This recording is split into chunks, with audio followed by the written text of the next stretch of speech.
दोस्तों, क्या आप चाहते हैं कि आप अपनी क्लास में टॉप करें?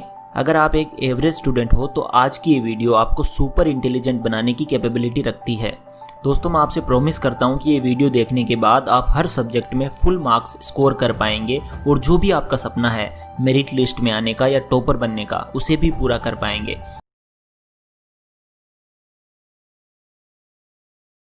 क्या आपको आतिशबाजी पसंद है?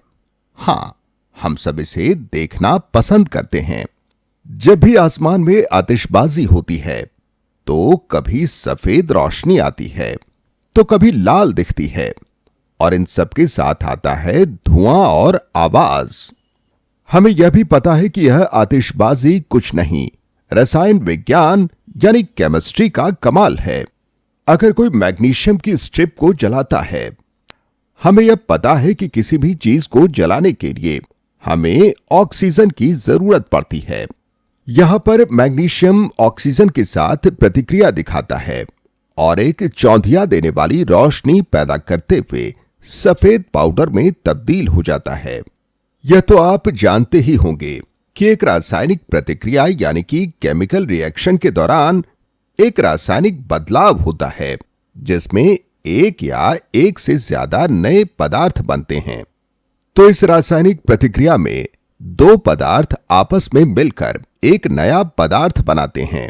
मैग्नीशियम और ऑक्सीजन, ये दोनों हवा की मौजूदगी में आपस में मिलकर एक नया पदार्थ बनाते हैं। मैग्नीशियम ऑक्साइड, जो एक सफेद पाउडर की तरह होता है, वे पदार्थ जो एक रासायनिक प्रतिक्रिया में भाग लेते हैं और जिनकी वजह से एक नया पदार्थ मिलता है, उन्हें अभिकारक यानी रिएक्टेंट कहते हैं।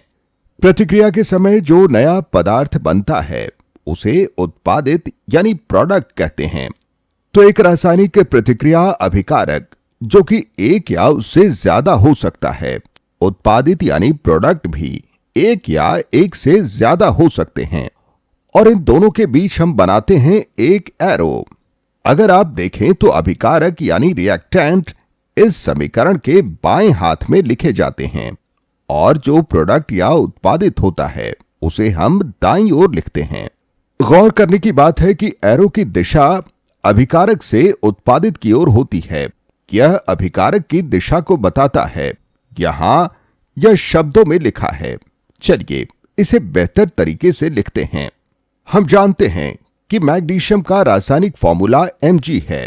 ऑक्सीजन को हम O2 से दिखाते हैं क्योंकि ऑक्सीजन के एक अणु में दो परमाणु होते हैं और मैग्नीशियम ऑक्साइड को MgO से दिखाया जाता है।